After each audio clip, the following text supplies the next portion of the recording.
Hi, everybody. How you guys doing tonight?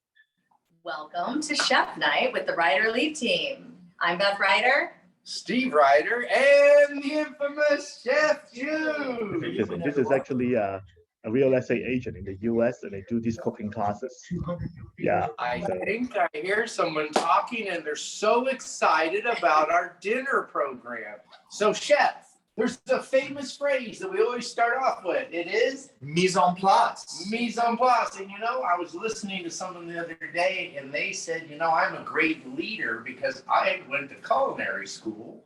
And in culinary school, they taught us mise en place. Yes. Mise en place means everything in its place. So from your closet to your car to your office, your business. Exactly. If you have your mise en place, everything is in its place. Perfect. It makes your life a lot easier. Wonderful. And tonight we're going to make Italian pork tenderloin and gnocchi. Although we are not making fresh gnocchi, so if that is something you do want to learn how to do, we can add it to the list. Chef but knows it's a little how. complicated to make it all tonight.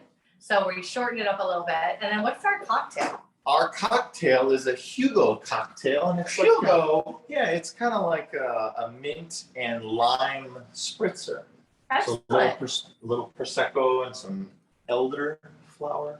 So Hugo, get yourself a cocktail. We are going to start our presentation. All right. Everybody, let's get started. Hopefully you started at home already, at least getting your mise en place together. Let's go. So first and foremost, we want to make sure we have all of our stuff ready. We have our oven on at 450. 450, If you don't have an oven, don't worry about it. You can complete the entire dish in our pan like this. So we'll get there. We'll cover that. Don't worry. We got a pot of water on right now. So once we get going a little bit, we'll turn this guy on so that way it can come to a rolling boil. When we go to add our gnocchi, it'll be nice and easy to poach those gnocchi, and then that way it'll make them cook faster and more evenly. If you were to add them right now, they would cook a lot on the outside and not so much on the inside. So it's something that you want to make sure we do bring up that water to a boiling point. That way it'll make it a evenly cooking process. So you actually put them in while it's cooler and then bring it up further. No, you want to do it when it's at its hot. That's you what I don't thought. want to add it and then bring it up. Gotcha. Totally understand. They'll just turn into mush. So once we got our oven on, we got a nice large oven safe skillet like this. What we'll do is we'll use this to sear our pork tenderloin, finish our sauce in it, and then finish our pork tenderloin in that. Perfect. And then we have this here. We have some limes for our cocktail, some fresh mint. Always, and first, we've got our garlic and our shallots, some whole tomatoes. I always like to use whole tomatoes when making red sauce because it has not as much water as diced tomatoes. So when you buy diced tomatoes in the can, there's a lot of water. Okay. So this is more the tomato and the pulp of the tomato that's in the can and not a lot of water. So that's why I always like to use those. And our recipe calls for them pureed, so you could put them in your blender and break them down now. We have a stick blender that we'll just be able to immersion when we get to that process. Perfect. So let's make a cocktail. Okay. Let's start with our cocktail. if we must. So what we need is just a container like such. We have this elderflower liqueur. Have you ever seen this? I've had it, a syrup, but not actually the liqueur elderflower. Yes. So I think it's going to be great for our recipe today. Okay. We have some prosecco and some sparkling wine. So like the spritzer. Okay. We're going to need a muddle. So what we're going to do first is we're going to start off with some mint, some fresh mint, and we're going to just pull the leaves off. We're going to kind of lightly break it up a little bit, just kind of tear it apart. So no stems in there. Nope, no stems, just the leaves. Gotcha. One sprig, we're going to make enough for two, so we use 2 sprigs. And the reason you want to break it up and mush it up, or why we're going to muddle it, is so we can extract that mint flavor, bring out the oils into our cocktail. So we're just going to mash it up a little bit. Perfect.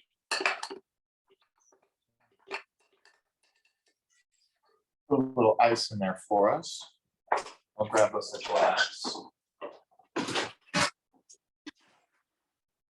Like a lot of ice. About halfway is fine.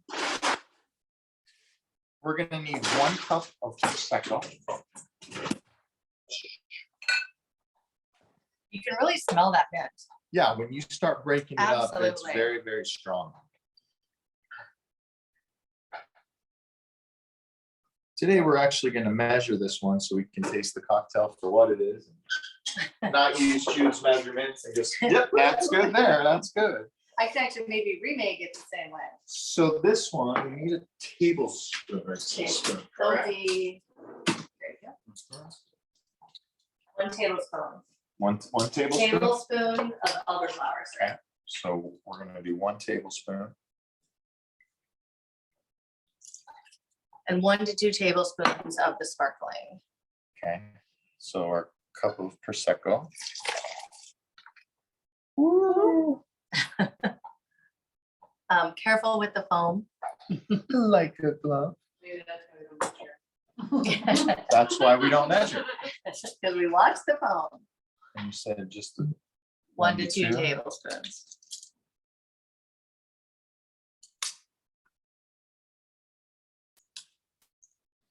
We're gonna use a fresh lime. I'm gonna go ahead and squeeze it in so we can get that lime juice in there. And then all we're gonna do is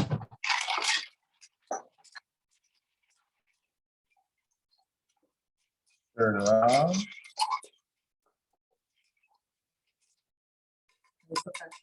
Glasses.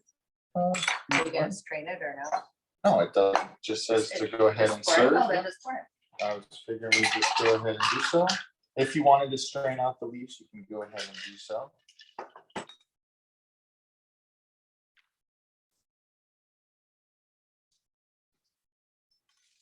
For your little garnish. And if you want to be real crazy, just like such. Oh, So Beth, give that a try. oops. Let us know what you think. Drop it in there. The slippery sucker. There we go. There you go, everybody. Let's try it. Oh, it's really refreshing. It's gonna Really say with that refreshing. mint and lime. And then the Absolutely. Prosecco's Great summer drink. Very Still a little sweet. warm out there. It's a perfect day for it. The endless summers, Love they it. say, right? Yep, it's excellent. How do you guys like it at home? Was it good? That was great. All right. We already got some positive feedback. Awesome. Good. All right, so next what we're gonna do is we're gonna need to clean our pork tenderloin. And before we do that, let's chop our fresh parsley that we're gonna need. The reason being is once we dirty our cutting board, we don't wanna put clean, fresh ingredients on raw products. So no cross-contamination today. Perfect. So what we're gonna do is we're just gonna pop the big stems off the parsley. We're gonna be cooking it, so all these little stems here aren't gonna matter too much. If you were gonna use this in like a garnish, then you would definitely wanna try to pull all the stem out of there and use just the flower itself. So that way, as you're using it as a garnish, whether you chop it or you just put a sprig in something won't matter because you're gonna pull it out. But if you're gonna chop it and sprinkle it on top of something, you wanna try to pull out all those big stems because the last thing someone's gonna wanna take is a bite Of a of stem. a stem. Yep, it's gonna be bitter and it's gonna throw off the whole dish Perfect. essentially. Yeah, no, I can see that. So what I like to do is I like to bunch it up just like this into a ball, as tight as I can get it. So that way when I go down to chop and this fine, so I'm moving my fingers just slightly at a time back towards my thumb to create that fine mince like that. And then once you get it there, you can then chop it into this desirable size, Love it. right? Oh, that So I looks got a amazing. bowl on the side here. I want to say welcome, Carla. This is your first time ever joining us, so excited to have you join us today. Bon appetit, as they say. Absolutely. We got some fresh thyme sprigs here, and what we want to do with these is we don't want to chop them up because this stem is very, very firm. Right, So what absolutely. you do is you just grab the top of it Oh, and you're able to pull it Simple. off just like this. So all your little side stems right. off of there are, you know, to your leaves are going to be easy to chop, because we're just going to chop this up slightly after we pull them off. So if you just grab the ends, not too high up, enough that when you pull, you'll be able to. Gotcha. If not, you're just gonna pluck off the top. So we got just a little bit more here. I saw a trick where you can take it through a cheese grater and poke it through there and just pull it and it'll rip it all off. I figure this is the same. Interesting. Never would have thought of that, but No. All right, let's do one more. So that way we'll get this good. while you're doing that, hi Ken, I know you're on today and I know you guys routinely join us, so thanks for joining. Yeah. The Exciting. following, the cooking class. I know, I love it. Yeah, we've got a good combination tonight. We do have a following. We have some loyal monthly joiners and some new people as well. Which I love. It's fun to have new people join us as well. So all I did was I just chopped that up Perfect. slightly so that way we can break up those stems that were on there, those little stems, so that way you're not gonna get stabbed in the back of the throat with that later. Right. All right, so now we're gonna need to clean our pork tenderloin.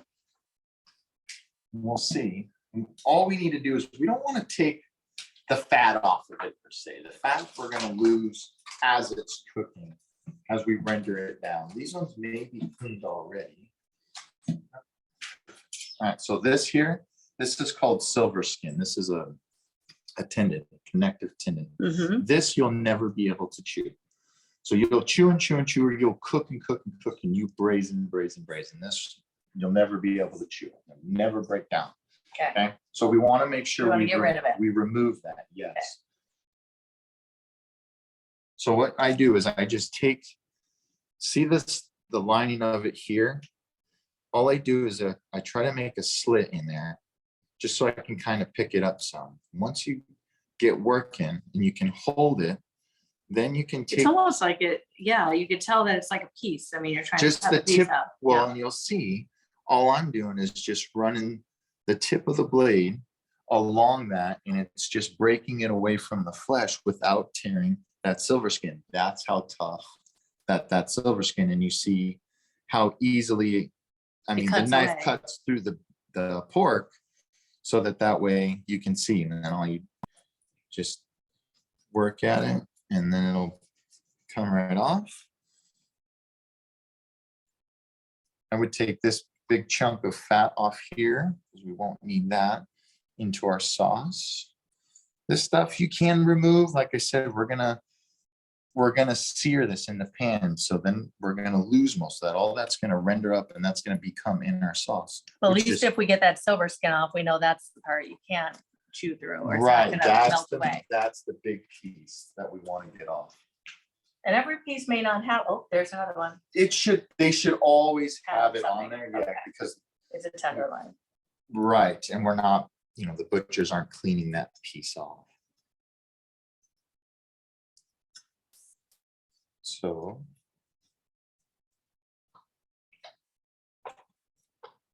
You just get that piece and just run the knife right along it. See, and you see how clean you can cut that off.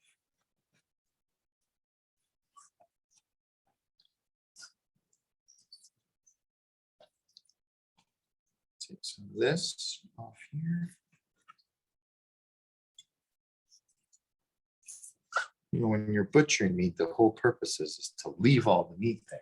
Right, That's right. what Get rid of the you fat. wanna do. So there's a little tiny piece here too that we're gonna get rid of. And then now we have a nice semi-clean tenderloin. If you are Nice. concerned about all these little strands here like this, you can pull them off. It's not gonna hurt anything. This one in here, if you wanted to get in and take that out, this one's not a ligament, it's just a chunk of fat. So that would be tender if you were to bite into that. Gotcha.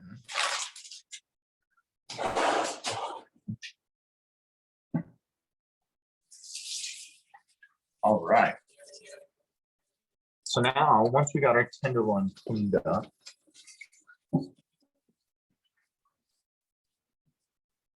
And you wash your hands in between because you don't want to be touching everything else when you No, have you all that want- meat on your hands. yes, you definitely want to be very cautious of cross-contamination. It's a Absolutely. serious thing. And foodborne illness is something you do not want to catch. All right, so we're gonna turn our water on at just a medium heat. It's gonna, this is gonna take roughly 15 minutes to cook. So Okay. that way. So we're This getting will everything calm down. going. Perfect. So we're gonna get our pan on here, nice and hot.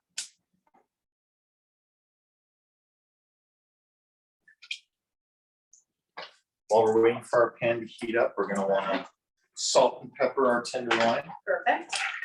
So we got it here.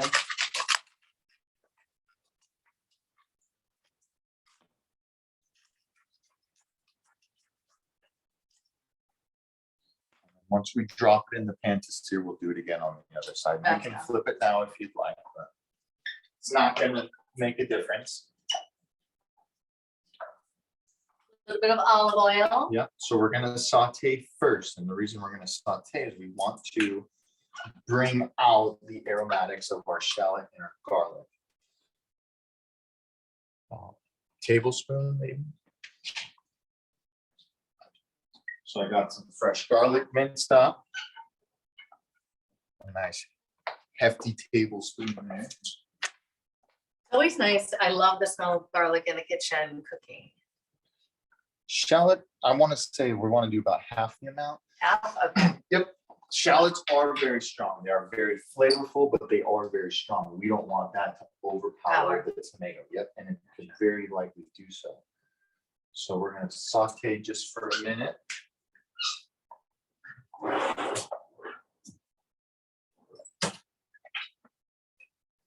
Or you want Anything Spatula. works. This works.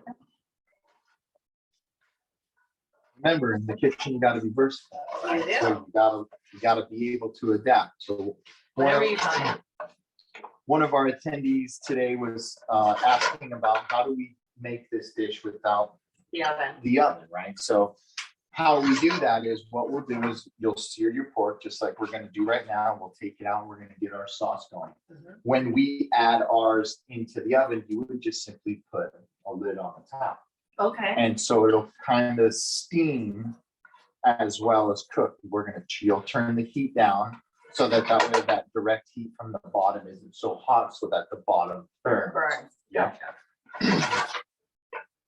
Because you would do it on the stove, though, would you be I would turn stirring it, it more? not necessarily stirring it, but I would definitely turn the tenderloins at least one time. Okay. So kind of like the grill, you gotta remember, just like on the grill, there's direct heat coming from one Right. direction, as opposed to the oven, it's surrounding it all. Gotcha. So if it's that indirect heat from one direction, you wanna make sure that to evenly cook it, we're gonna wanna do one side and then do the other side, as opposed to trying to cook a whole tenderloin from the bottom up, right? Gotcha.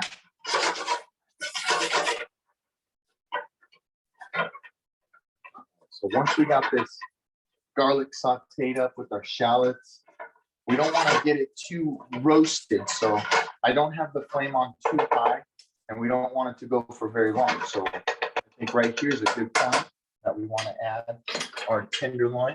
And do we have a pair of tongs right there? We do. There There we go. So we're going to turn the heat up just slightly just for this moment. And that's so we can get a good sear on our tenderloin. So we're just going to throw this right in. And we put the salt and pepper Season side down. Yep. So that way we can now season the other side. So you can do it on the plate if you want, but right here in the pan works. Okay. And you don't want to go too crazy, right? Because all the salt and pepper is just to help enhance. It's to add a little bit of flavor, but not overpower anything. The reason we want to sear this is so we can seal in all the juices. Pork tenderloin is naturally tender anyway, but when we do this, it allows the pork to create an eye in which all the juices, all the water content in the muscle now are flowed to the center. It creates this eye, is what it's called. And what happens is it holds all of that inside of the flesh until it stops cooking, and then it releases back out. That's the rest period. So He's talking about that part. When you make it have it rest.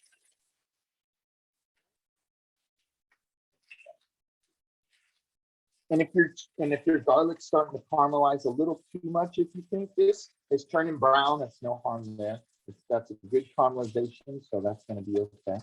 You just turn your heat down a little bit. Remember, you don't want to burn your garlic. You burn any garlic, it's going to add bitterness to our sauce, and we don't want that for sure. Smells delicious. How's everybody else smelling at home? But we want to make sure we sear all sides so that way, like I said, we create this barrier for the juices not to release. Okay, we don't want it to escape. You know, kind of have like 4 sides. yeah, because it's pretty much like 4 sides, and it's really only as big as a piece of the meat. This is. It's really, as you see, you're talking maybe 30 seconds on each side, and then we're ready. We're ready to go. Yeah. And searing any meat, whether you do it in the oven, on a grill, hamburgers, not really doing that, but any whole muscle meat like this is something you really want to do. You want to sear it, to seal in those juices, Right. so that way when you let it rest, and then you go to cut into it, nice and tender, and you'll tell the difference. It's like if you go and you order a steak out anywhere and you go to cut it and you lose all that love on your plate, all that water, all that flavor flows right out onto your plate. And now we're going to turn our heat down slightly. We're going to take our pork out. We're just going to set it to the side. So we got some good caramelization on that garlic there. That's a good sign. That's good. We're going to now deglaze the pan. Deglazing the pan means that all this little black stuff here, can you get in here and see any of this here? See all these little pieces of all that char that's right there? Yeah. That's called fond. That's sugar. We want to keep that. We don't want to lose any of that. How do we add that into our sauce that we're going to make? By adding acid. So we're going to add white wine to this.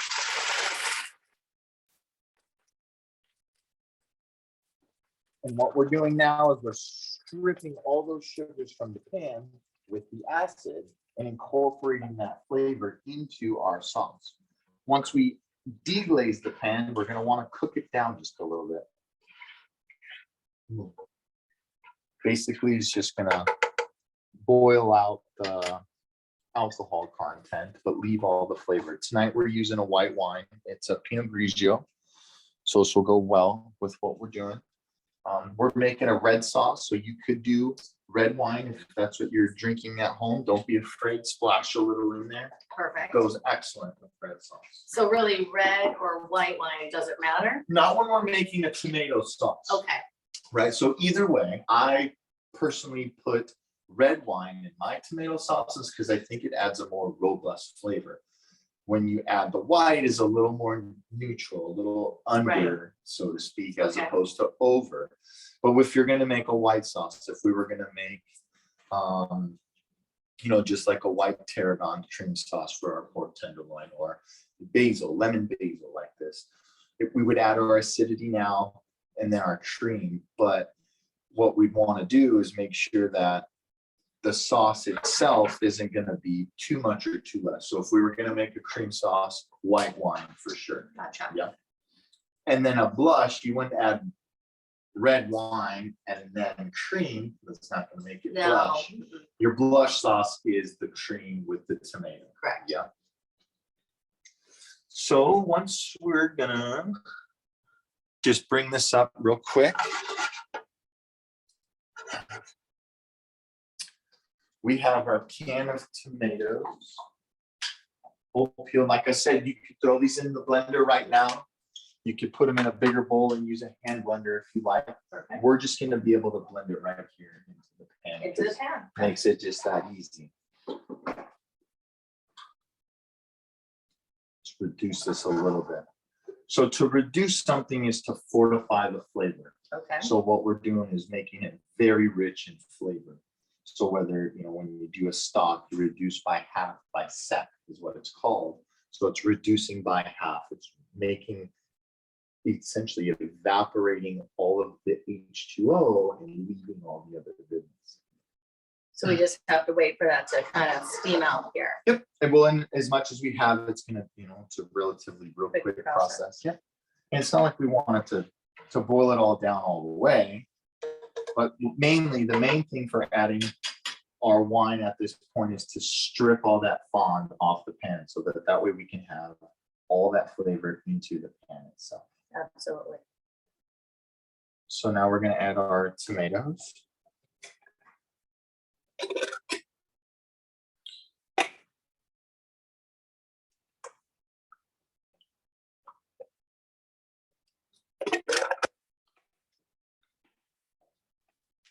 I like how you let the top only open a little, so it popped out slowly instead of just flopping on your pan. You That was a definitely good don't- technique. You definitely want to be aware of that. Also, the other thing why I leave the tops, A little connected. yeah, so the reason I leave the pan or like the lid on here in so I can press it down, and then now when you do this, that'll never come out and cut somebody, because in my world, this is a dangerous thing. Right. Because you throw that open lid into the trash can and someone pulls that out, not a good thing. So just by habit, I'm always leaving that little piece on there so that way we can keep Not everybody having to come safe. out. Yeah. Absolutely. Good The point. last thing you want to do is get cut by that. Or at home, if someone pushes down the trash with their hand Last thing you want Wanna to do do. is get surprised by. by that thing. Absolutely. Absolutely. Rough metal, cut metal. Not a good thing. It'll cut you good and you won't even know why I did it. So like I was saying earlier, why I used the whole tomatoes. You see how the pulp is thick already. Right. If we put diced tomatoes in here, we'd have to reduce that water out because Right. there's so much water. There would be content. so much, right? Yep. So what we'll do now is we're just gonna add our immersion blender. And all we're gonna do is just kind of break up each tomato.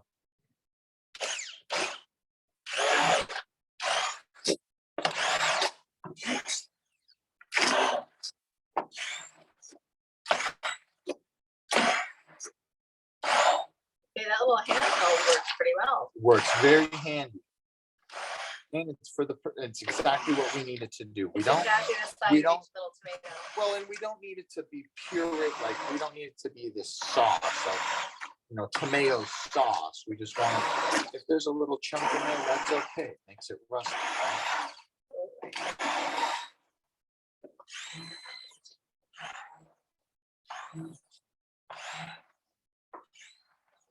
So let's say for someone at home, they don't have this little handy device. What do they use? A blender? Blender? Okay. Or What do they do now? Do they put it in their pan? Do they have to take it out, blend it? Yeah, Probably. that would Okay. be the hard part. That would be the hard part. Okay. So, I mean, you could mush them up with your hands if you wanted to. What I would recommend is just take out the whole tomato like we had. Okay, take a little spoon and scoop them in a bowl or scoop them in the blender. And yeah, or if you don't have a blender, just throw it on your cutting board, just do a rough chop. Gotcha. And then if there's, chunks of tomato in there, that's totally okay. Okay. Yeah. Just in case someone didn't have that little handy dandy tool. So now we're gonna wanna add our thyme, parsley,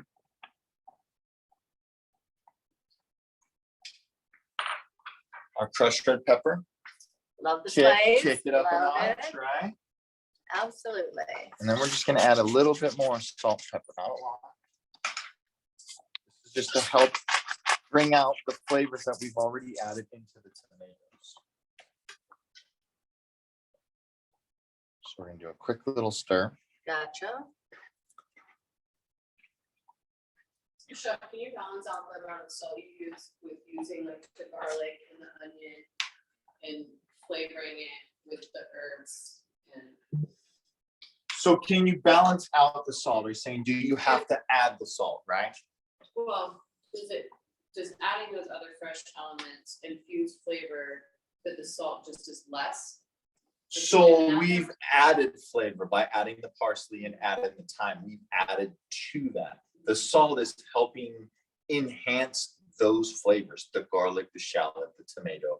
The salt enhances those to the palate when you go to eat it. That's why they say salt and pepper to taste, right? And at home, I very rarely use salt. Actually, one of the things I like to use is, that powdered chicken base and beef base. So that is salt It has salt in it. a lot. Okay. So by using little amounts of that helps season things. Okay. So a lot of places use tons of that base, chicken base, beef base, pork base. But by using those and replacing of the salt, because it has salt in it, yes, it's adding twofer. So yes, your salt content, but then it's adding that chicken stock flavor to any sauce Oh, that's that really you're good. making. Yeah. Good idea. So any cream sauce, or I wouldn't typically add it into a tomato sauce just because you're wanting this to be its true Exactly. flavor. But Right. any other white sauce or gravy, by all means, the more, and not the more the merrier, but you want to get that flavor profile going on. Right. Enhances it. Yeah, a lot richer. Absolutely. Okay, so our tomatoes are pureed, blended nicely. We're gonna drop our pork right back inside here.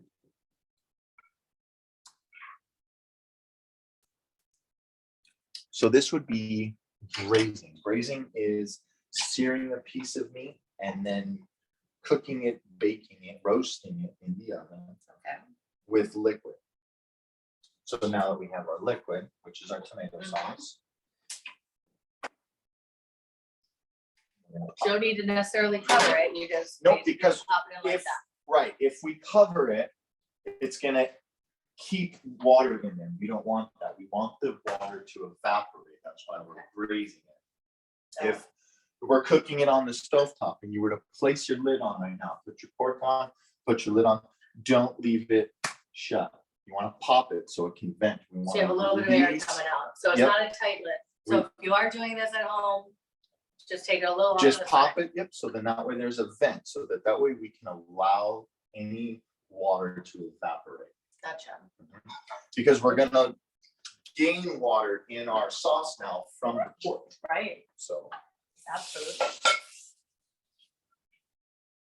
And our water is kind of on a low boil right now.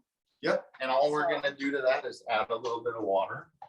We're not gonna need to do it, our gnocchis are only gonna take Give me a little bit of boil. to the water, a Gotcha. little bit of water to do it. Little oil to the water. Because the gnocchis are only gonna take a couple minutes. Okay. Mhm. And then we've got some time. How much time actually on the pork?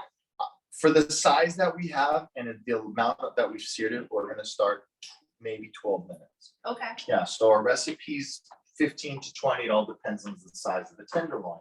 Also depends on how long you're searing. So if you're searing it for 1 to 2 minutes, then it's gonna be less time in the oven. Gotcha. That makes perfect sense. Yeah. Obviously, if you cook it more now, we want that. So we're thinking maybe now might be a time for. Now would be a market great update. market You update. wanna come on over? Market update. It's, you know what? The market has shifted. It's really close to being a buyer's market right now. So if you're thinking about buying, it is the best time to buy. Don't let the interest rates scare you. They did just pop down a little bit today, but there is inventory. So we're almost at 20,000 active listings, which is amazing from our 4,700 low. So it's great to see that now we finally have some more choices on the market. Yeah, it's interesting. Everybody looks at the Fed rate and they see the stock market go down and they go, oh my gosh, what's going on? The Fed rate just went up by 0.75%.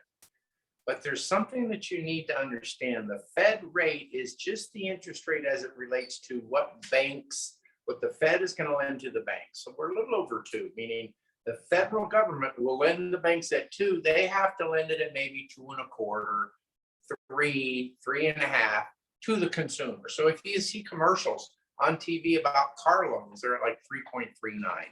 That's because the Fed rate went up just a little bit, and that affected that. But the Everybody has opposite, to make a profit. So- right? But the opposite effect that you cannot control is interest rates. So the market had already built in this interest rate hike for the Feds. So when the rates went up, the interest rate for homes went down I know, I saw that from today. like 5.75, not 6, not 6.5, down to 5.5. But I need to explain to everybody, right now, there's some profit taking in loan companies. They're taking a beating, they're down by 30%. So a loan officer may be charging you what you think is market rate. So you got to be careful of that and make sure you go through an agent. And a seasoned agent. I was talking to an agent the other day, Beth, and she'd been in the marketplace for 3 months. Oh, 3 months, and she had listed a property in Pasadena, California for $200,000 over market. Now we talk about price, condition, right? And location. absolutely. Price was overpriced by 200,000. And you can impact price, right? We can all change. But that. it's in Pasadena. It was 4 houses from the freeway. Now you can say easy access to the freeway, That's one way to spin it. but 4 houses. We I think dropped it. that'd be a little noisy. Yeah, we dropped it to fair market value and sold it in 1 day and got it bid up. So you have to have fair pricing according to what's pending, or even more importantly, More what's important. for sale. Be the best house in the market. Now, we've seen a little bit of ebb in our pricing from about the high of the absolute high list price or high 3 or 4 months ago, about 7 to 8%. I think we're going to be at about 10%, and then we're going to even out. So now I want to tell you one last thing. What's the difference between depreciation and deceleration? And you should understand this. Depreciation is when your home value is going down. Not good. Deceleration is when your home value is not going up as fast as it was. So let me give you an example. Your car speedometer probably goes to 120 plus, right? Absolutely. So when you're going 100, 120 miles an hour, you're like, wow, this is crazy. That was the market. You're saying, well, this is stupid. Yeah, that was the market. It was stupid, crazy. Don't go 120. But when you slow down to 80, it feels like you're crawling. You see that policeman on the side of the road, you slow way down, it feels like you're crawling, but you're going 80 miles an hour. Right. So deceleration is just homes not going up as fast. They've gone up 4% per year for the last 50 years. That's why home is a great investment to build wealth. In Phoenix, we're still 8 to 10%, guys. We're still above Absolutely. 2019. We're above 2020. So now is still a great time to sell and a great time to buy. And most of you, if you do have a home that you currently own, which most of you probably do, you know that you still made money from when you purchased. Oh, So absolutely. the important part is, even though our market went way up, came back a little bit, you're still made money. That's the great thing. It's just you didn't time it exactly at the highest peak, but that's still okay. You're still doing great. So the last thing I'd like to let everybody know is just the general public sometimes doesn't get to see some of the information that is really important. This one article at the top shows that Open Door was fined $62 million, Beth, by the FTC because they just wouldn't be honest and say, you're gonna take a hit if you go with an investor, because an investor wants to buy low and sell high. Now that the market's changed, whoops, look at this. They're not making any profit at all because they can't buy high and sell higher because the market's starting to pretty much be at zero. You can't have no profit and stay in business. And here's the proof in the pudding, guys. Look at this. They were at $30. They're now almost a penny stock. They're in the low $3. So this is a great example. What we're seeing in our market right now, there are a lot of investor buyers that have been out there. They use billboards, they do radio advertising, and they talk about how they're gonna make you the most. They talk about that every day, but you know what they've been doing to our clients? They've been canceling days before closing, leaving them high and dry. And by the way, they're willing to give up their $2,000 earnest money, and that's it. Now the client is high and dry when they're trying to buy their new home because they had a cash deal, but that cash deal fell apart at the 9th hour. And who are they calling to solve the problem? They're calling us because they need to sell their current home and they're actually gonna make more. So we really want to encourage people to think about your options, use the right or lead team to sell and to buy, and we know We'll give that you you'll a have a great discount, experience. And you're Absolutely. having a great experience. And speaking of experiences, guys, look at our newsletter that'll come to you tomorrow for New Home Friday. Mhm. It's one of our new things that we're going to send you once a month. And we have a tool where you can actually go into a kitchen and change the backsplash, the flooring, the color of the cabinets. And if you're thinking of remodeling, It's great. for them. take a picture of your kitchen and send it to us and we'll digitize it for you. So take a look tomorrow, New Home Friday, and let's get back to cooking. All right, I'm smelling it. Look at, smelling good. All right, we got our water going. Nice little boil, not too crazy. We don't want it rumbling. So these guys, a great product. It's a fresh product as opposed to the frozen product. The frozen product, when you're freezing them, adds more moisture. Therefore, when you All cook 'em, right, because of they the ice, get a yeah. little soggy, kind of mushy.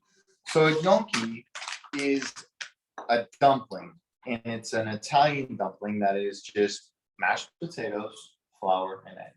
So it's a pasta and a potato rolled into one. Okay. They're traditionally served in the beginning of a course. So it would be one of the first or second courses if you were to have a course meal, which is crazy to me because these things are pretty heavy. I know. My family actually will share a dish and everybody gets a couple. And so that's how it is. Not like an appetizer. It's like a starter. Yes, And you only But you need a can't eat little. very Oh, many. no way. Handful of it. that's it. You're out for the count. Yeah. So all we're gonna wanna do is just drop these guys in. Make sure your water is boiling. A low boil, right? Yep.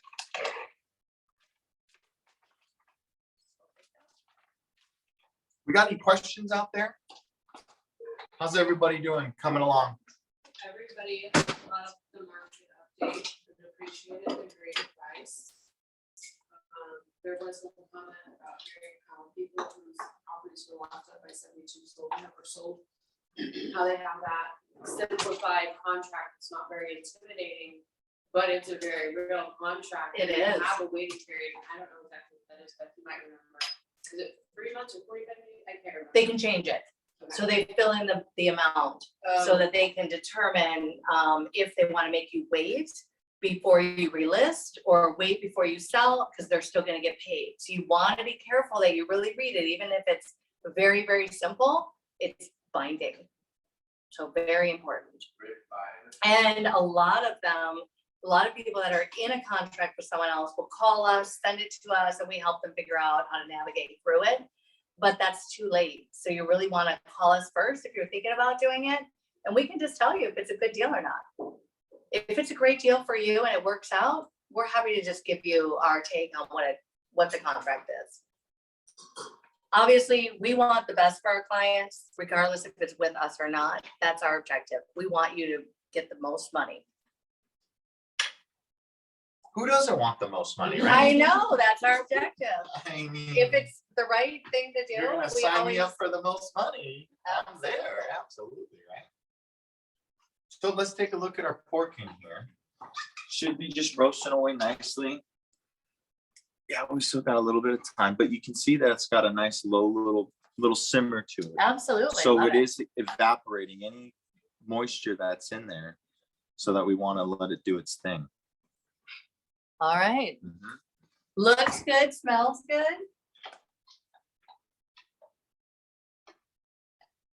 Yeah, and these guys will just. They don't a take couple minutes. long, Nope, right? Yeah. It's like 3 to 4 minutes. They'll start to float to the top when they start. A couple of them start floating. That's when you know, oh no, Yep. because they'll continue to cook a little bit more. They're already a cooked mashed potato, so we're just cooking the dough essentially, the flour with the egg, Yep. and then that way you're not having a raw product. Now, I would tell you, I think my parents, so I'm Italian, for those that don't know, and they make gnocchi with ricotta cheese. So Yeah, it's kind of it's a little bit different way to do it, but they Correct. make it both ways. Like I'll make it with a potato or ricotta cheese. yeah, and like you said, then at that point it's versatile. You can add anything you want to. So if you want to add some basil to it, some thyme, some rosemary, whatever you're trying to end up, you can do. I mean, you can saute spinach and bring out all that water and chop it up and add it to there, and then you have some spinach gnocchi, and then you make a cream sauce, or it just goes on and on and on. And the beauty of what we do here is to show everyone, don't be afraid. Right. Learn. If you open up your cabinet, you're like, I don't got that, and then try to see something that's similar. Right. Right. Obviously, I make something else work. Same yes. concept. Or if you read a recipe and you're like, well, I don't like that. Don't scratch the whole thing. Replace it or go, leave it out.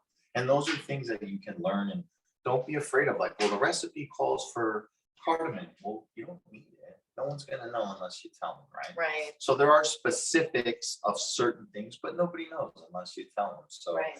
do it. Now, one person, I think, wrote in and said they were looking around for everything and they had a hard time finding, I don't know if it was this event or a different one, finding all the ingredients. Do we have any tips for, I think what you said is perfect. Sometimes you have to improvise. Yeah. I mean, you don't want to run to 5 stores to fill up a recipe, to make a recipe. So Absolutely. so if you can't find something, you just try to find something similar with a similar flavor, or Yeah, or I mean, do some research. So before you go to the store, if you're gonna endeavor into something that you're a little afraid of. right? So a good example would be eggplant parmesan. Mhm. You know, where do we go to find eggplant? Your local grocery store will have it. It's finding the right ones though.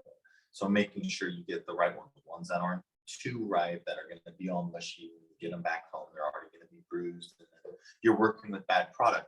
If there's something that you don't know where to find it, it's all at our fingertips in our pocket anyway, right? So That's true. Google is your friend. you do your research and you'll find what it is you're looking for. Right. And then if you can replace pretty much all the herbs with another herb. You Okay, can good to pretty know. much replace any spice with any spice.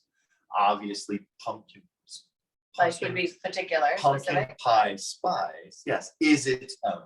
Chinese 5 spice is its own, right? So if that recipe is calling for Chinese 5 spice, can you make it without one of the ingredients? No, because you'll have Chinese 4 spice. So Yeah. ancient secret, right? Yeah, ancient secret. So So let's just say I didn't have shallots. What can I use? red onion, white Okay. onion, Gotcha.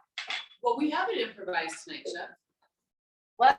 with the gnocchi. Yeah, we have big improvised. Yeah, so, all right, so this is just, we're gonna use the gnocchi as a starch for our pork tenderloin, and it is gonna be its own dish, right? As opposed to, like you said, you're used to eating it as a little appetizer. Right. So we're gonna just make it a little heavier, not by a lot, but just enough so that when it's an entree now, it's not a side dish Right. anymore. So, I think Jen's talking about the tortellini. yeah, the tortellini, so that's what I was getting at, is, we had to improvise for the crew tonight.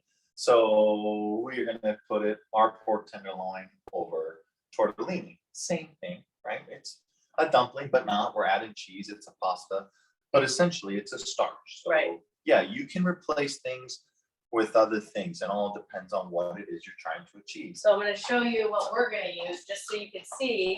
You can also get this at any Yep, any grocery any store. grocery store. It's not in the freezer section, it's in kind of a refrigerated. Yep, it's section. always, it's usually By off the to the cheeses? side of, by the cheeses, or in the produce area where there's gonna be some little off section. Right. That's where you'll find that Cause stuff. sometimes you go, where do you find the gnocchi? I mean, that would probably be in the pasta This section. is over by your dry pasta. Okay, makes Yep. sense. And then you'll find them in there. And then there's different variations, they're all relatively the same. But like I said, using this one as opposed to the frozen one, they don't come out so mushy. I like that idea. So we want to get us a bowl here. We're gonna just scoop these guys out. You can strain them out if you want, but we're just gonna save our water.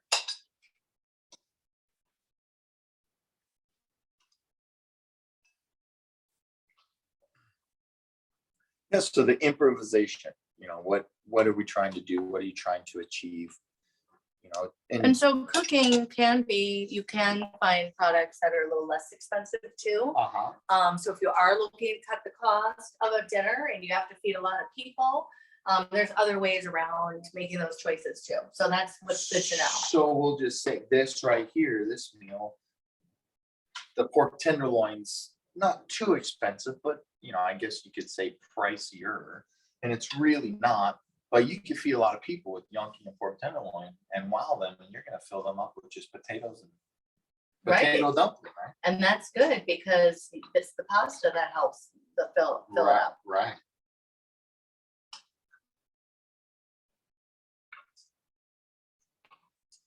So these guys, once you pull them out, all you're gonna want to do is just lightly drizzle a little olive oil on them.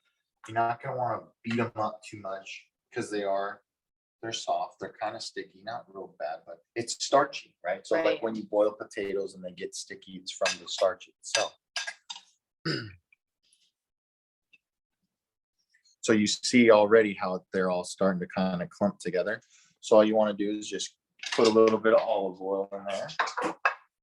And a little goes a long way.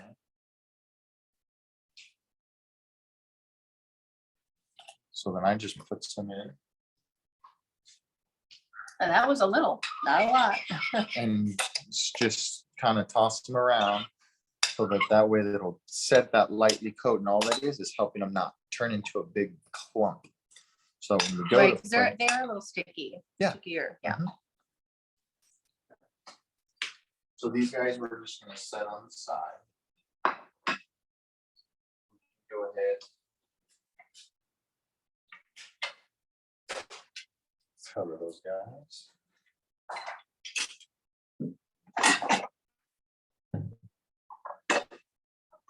Let's take a look at our pork here.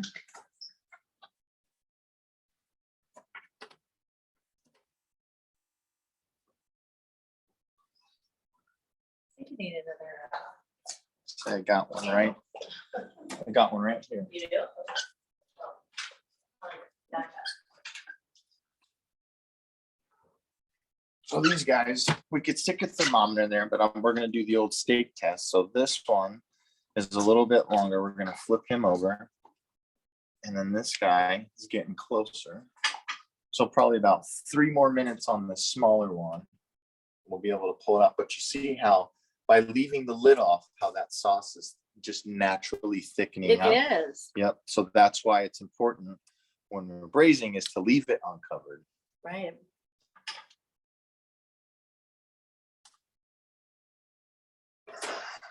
How's everyone doing out there? Everyone's ready to eat, getting hungry? Yeah, Sure, everybody's sure. coming out. I wanted to say hello, Bob. Thank you so much for joining us.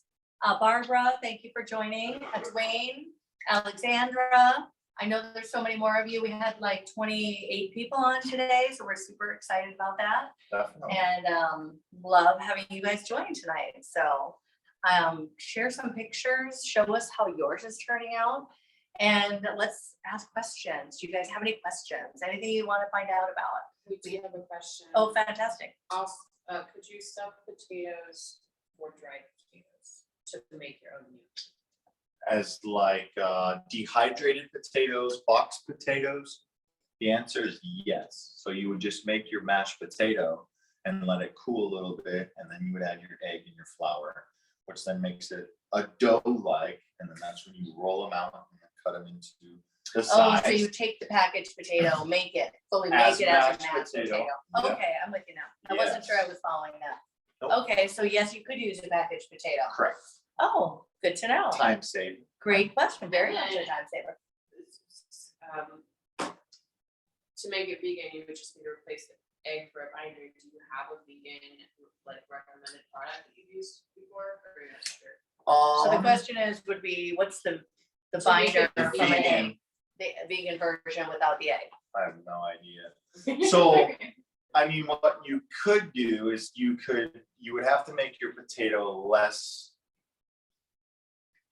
It would be adding less flour to your potato, but you would still need some type of binder, something that's gonna make it into a dough-like as opposed to it just being floured mashed potatoes.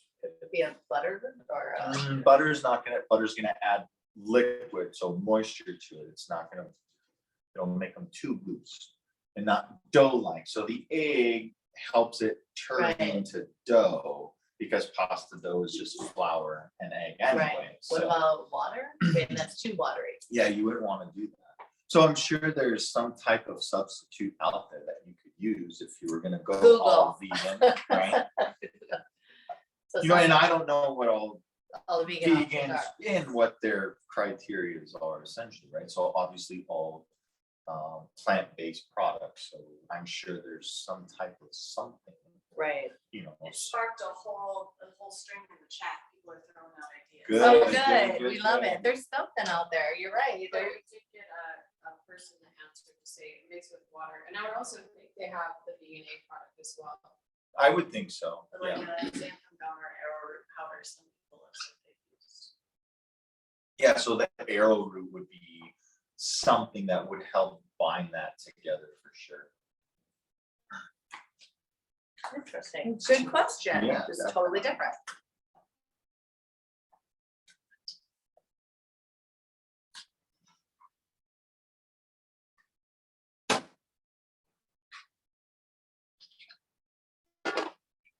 So now we're here. That guy's ready. Let's pop him out on a plate. Remember, we want to let it rest for just a minute. But when we let it rest, we want to pull it out of The sauce. the sauce, because if we don't, it's going to continue to cook. When you let it rest, you put foil on top? Nope, it's going to be just like that. Okay. You could loosely cover it.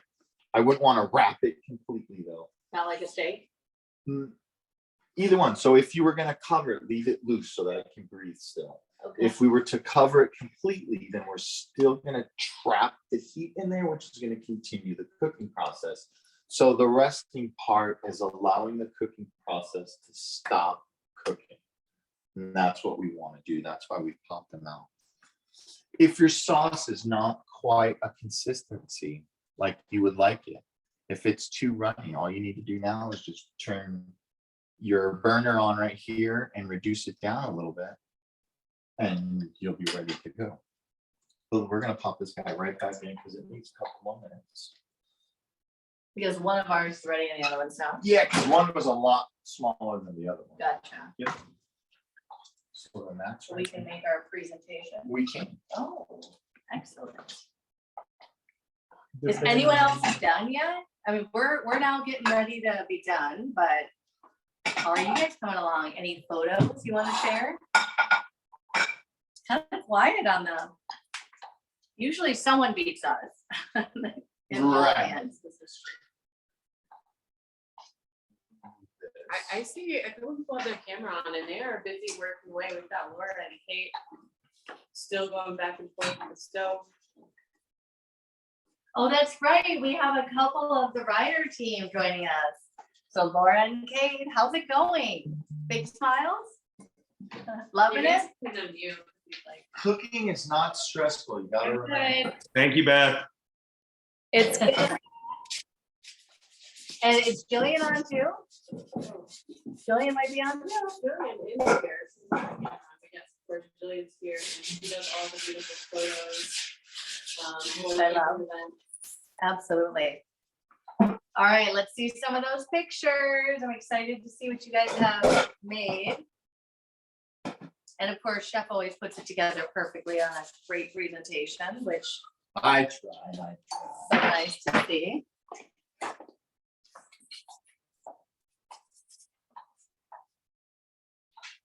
All right, cleaning our cutting board. Yeah. You Make cut sure it we're up. Clean, sanitize, that way it's We ready. don't to have go. raw meat. Perfect.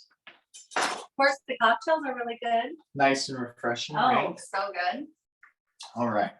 So for presentation, there's a couple things we can do. We're gonna try cake today just because we'll see what they look like.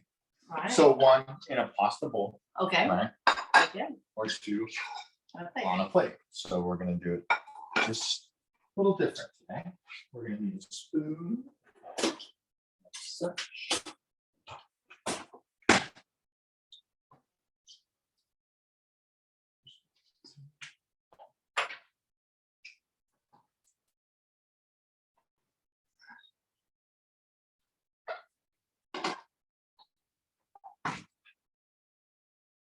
So we're going to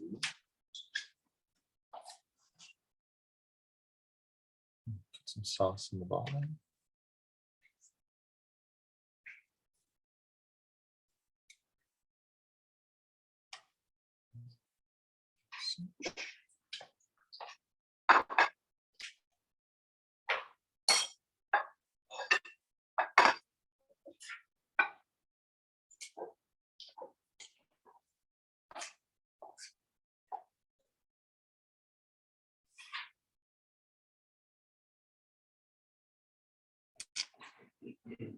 So, I know. a little- That's okay.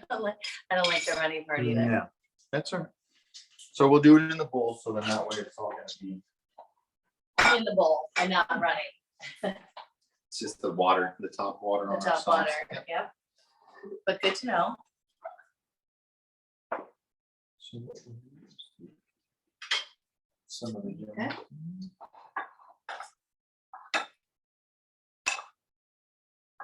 Is there any benefit to cooking the gnocchi in the sauce for a bit?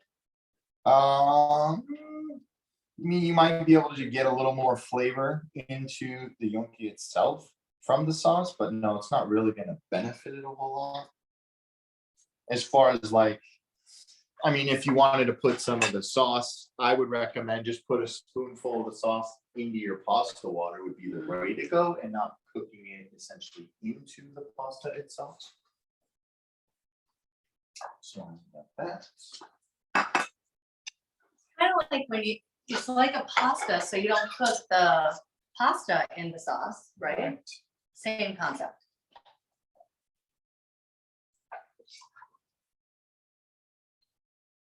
And desired thickness. So it all depends on how thick you want it to go.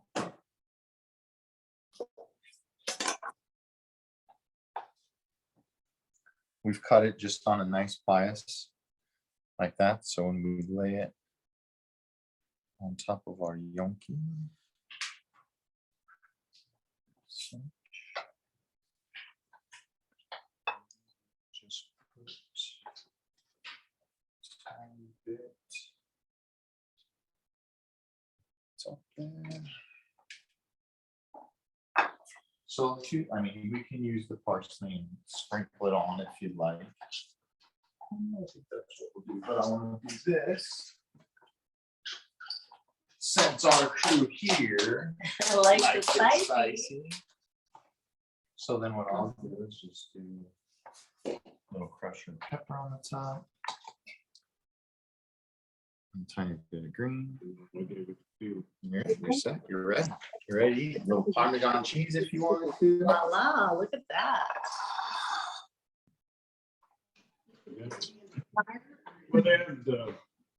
All right, everybody else have any pictures to share with the crew?